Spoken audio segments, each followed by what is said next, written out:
നമ്മളൊക്കെ പ്രതീക്ഷിച്ചതുപോലെ പാകിസ്ഥാനിൽ വെച്ച് ഈ ഇറാൻ അമേരിക്ക ചർച്ച നടന്നില്ല.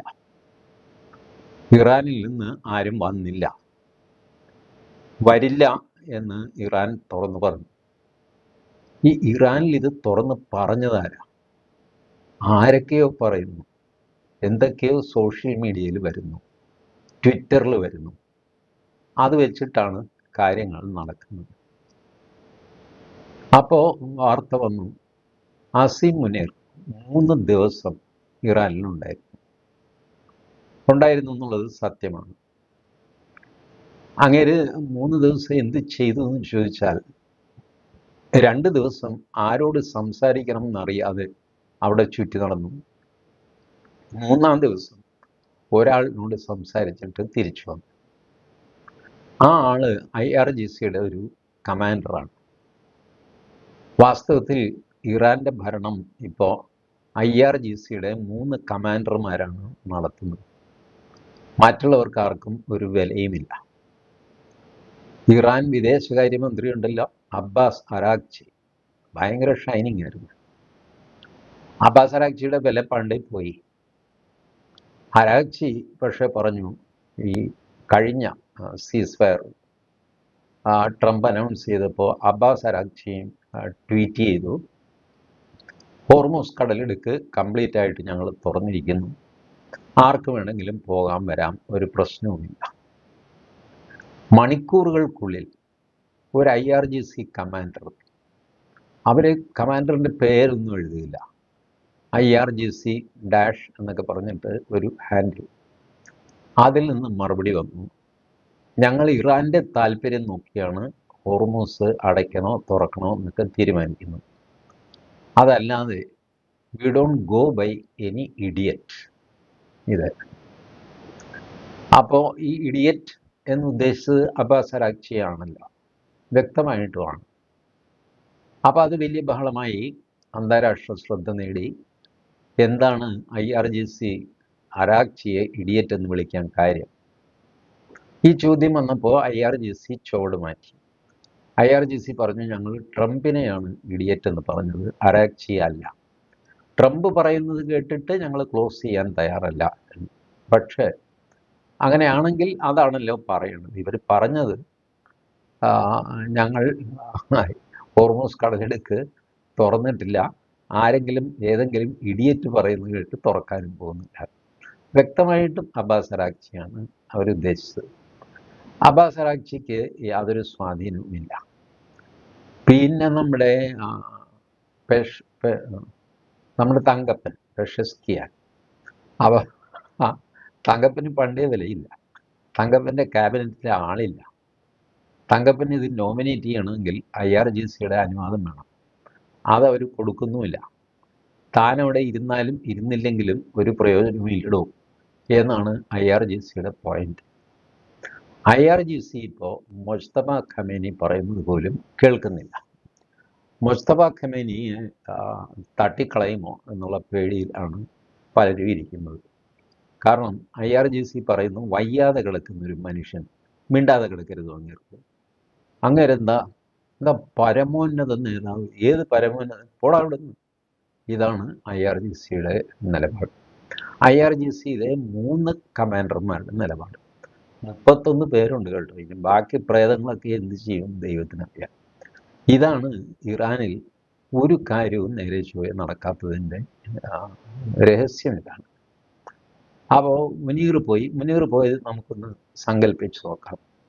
മുനീർ ടെഹ്റാനിൽ പോയി ഇറങ്ങുന്നു, പെഷസ്കിയാനെ കാണാൻ പോകും. അയാളാണല്ലോ പ്രസിഡന്റ്. അവിടെ കാണാൻ ചെന്ന് കഴിഞ്ഞപ്പോൾ പെഷസ്കിയാൻ്റെ പെണ്ണുമ്പിള്ള പറഞ്ഞു, അത് ഞാൻ ഇവിടെ ഇല്ല. അല്ല ചേച്ചി, ഞാൻ ജനലിംഗ് കണ്ടല്ല, ഞാൻ വരാൻ നിർത്തി. അത് വേറെ ആരെങ്കിലും കണ്ടതായിരിക്കും. അങ്ങനെയല്ലേ ചേച്ചി, ഞാൻ വന്നു എന്ന് പറ, ചേട്ടനോട് പുറത്തിറങ്ങാൻ പറ. എടോ, തന്നോടല്ലേ പറഞ്ഞു അത് ഞാൻ ഇവിടെ ഇല്ല, ഞാൻ ഇനി എന്താ പട്ടിയെ അഴിച്ചു വിടണം എന്ന് ചോദിച്ചാൽ അവർ തട്ടിക്കറി. ഇനിയിപ്പോൾ എന്തെങ്കിലും പ്രശ്നമായിരിക്കും എന്ന് വിചാരിച്ചിട്ട് മുനീർ അബ്ബാസ് അരാഗ്ചിയുടെ വീട്ടിലേക്ക് വെച്ചു പിടിച്ചു.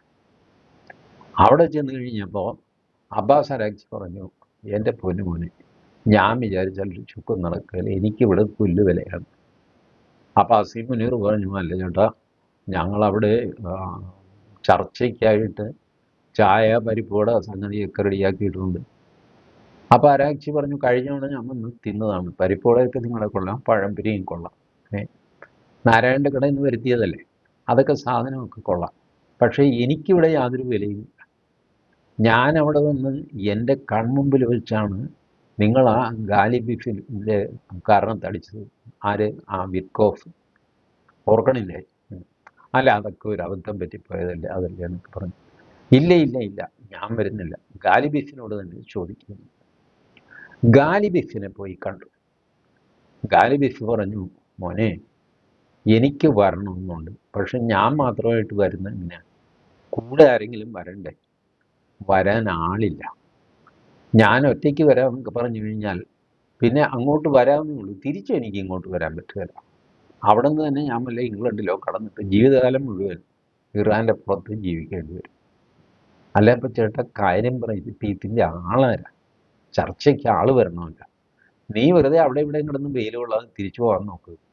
അല്ലേ ചേട്ടാ, ചേട്ടൻ ആരെയാണെന്ന് വെച്ചാൽ ഞാൻ കാണാൻ കാല് പിടിക്കാം, എങ്ങനെയെങ്കിലും ഇത് നിർവഹിക്കണം, ചർച്ച നടക്കണം, യുദ്ധം നമുക്ക് തീരണ്ടേ? എടാ, യുദ്ധം ഇപ്പം സീസ് ഫയർ അല്ലേ, ഇനിയിപ്പോൾ എന്ത് തീരാൻ? നീ നിൻ്റെ പാട് നോക്കുന്നു.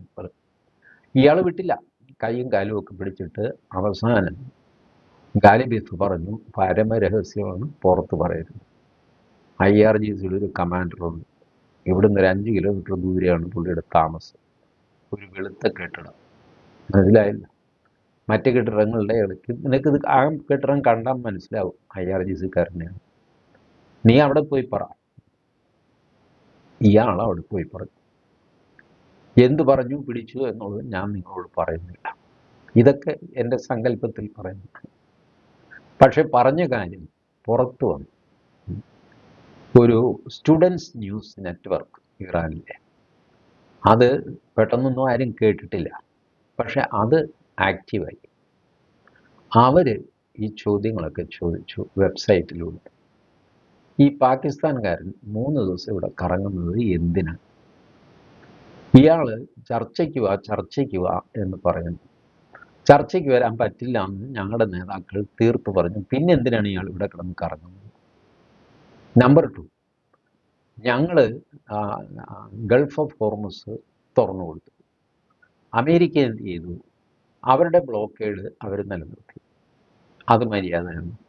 അവരും അവരുടെ ബ്ലോക്കേഡ് എടുത്ത് മാറ്റണ്ടേ? അപ്പോൾ അസീം മുനീർ ചെയ്യേണ്ടത് എന്താ? അമേരിക്കയോട് പറയുക, ചേട്ടാ ചർച്ച നടക്കാത്തത് ചേട്ടൻ കാരണമാണ്, ചേട്ടൻ ആ ബ്ലോക്കേഡ് മാറ്റിയത്.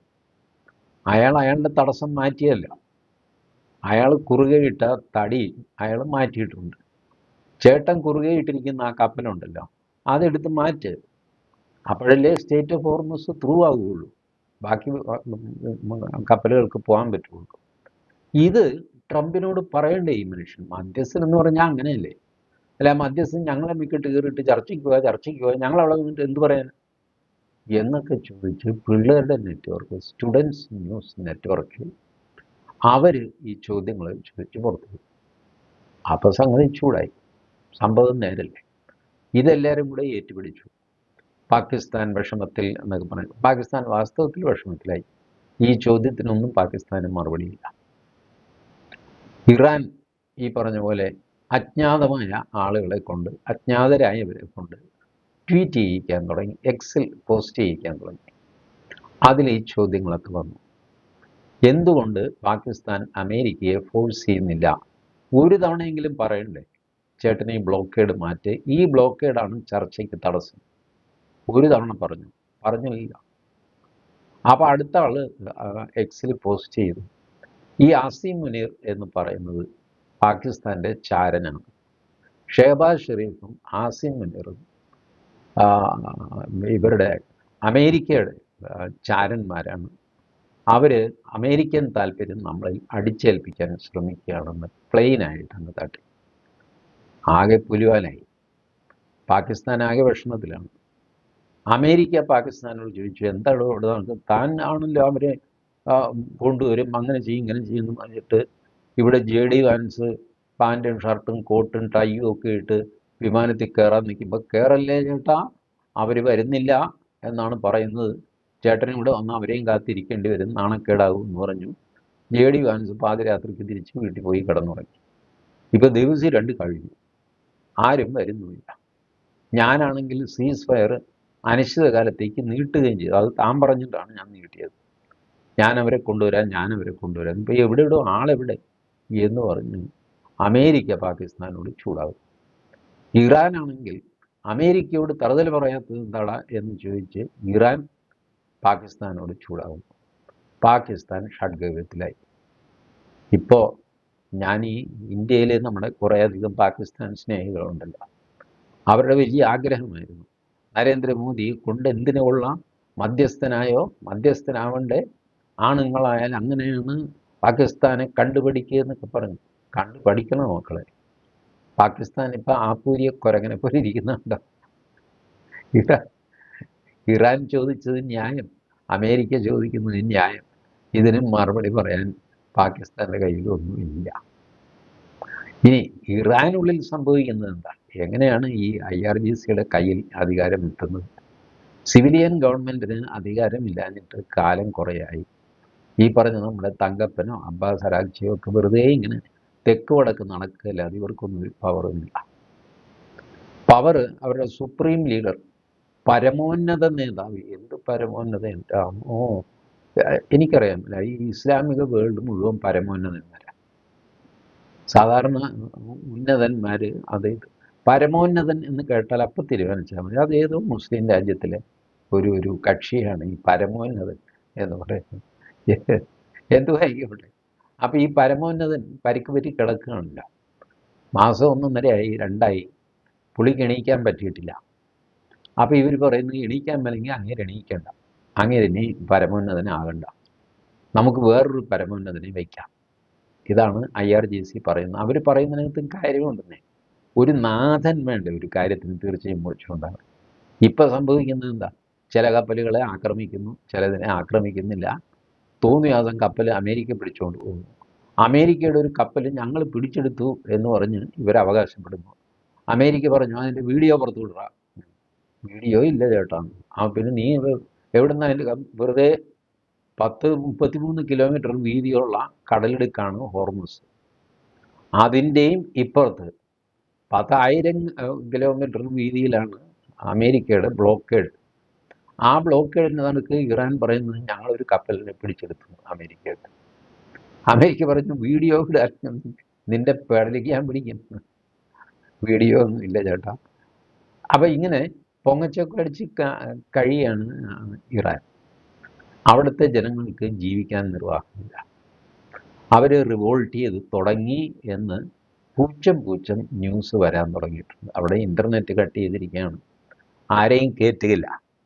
അൽ ജസീറയുടെ പ്രതിനിധി ടെഹ്റാനിൽ നിന്ന് റിപ്പോർട്ട് ചെയ്യുമ്പോൾ ഇയാളുടെ പുറകിൽ ടെഹ്റാനിലെ നഗരം നമുക്ക് കാണാം.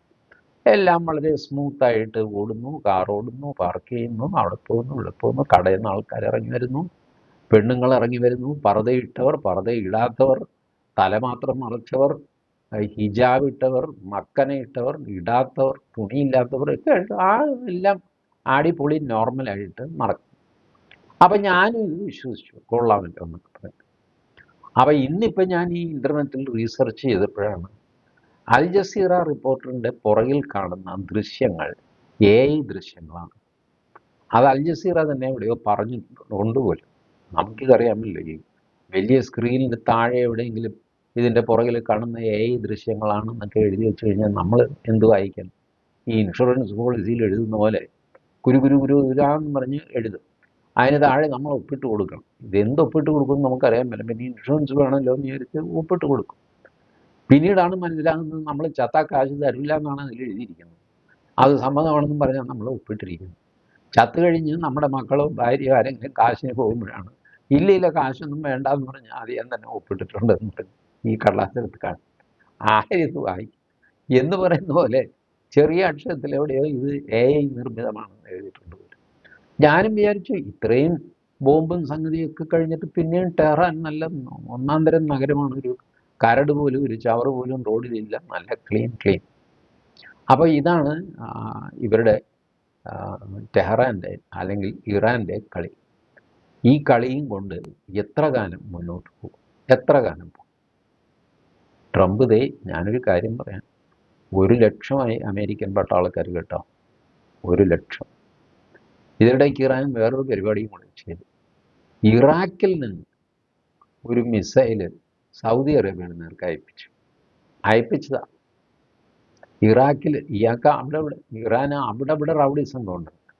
ഇറാനിലുണ്ട്, യമനിൽ ഹൂത്തിയുണ്ട്. ഇറാനിലെ ആ ഓടച്ചക്രത്തിന് ഒരു പേരുണ്ട് കേട്ടോ, ആയിക്കൊള്ളാത്ത പേരായതുകൊണ്ട് ഞാനത് മറന്നുപോയി. യമനിൽ ഹൂത്തിയുണ്ട്, ഗസയിൽ ഹമാസ് ഉണ്ട്, ലെബനനിൽ ഹിസ്ബുള്ളയുണ്ട്.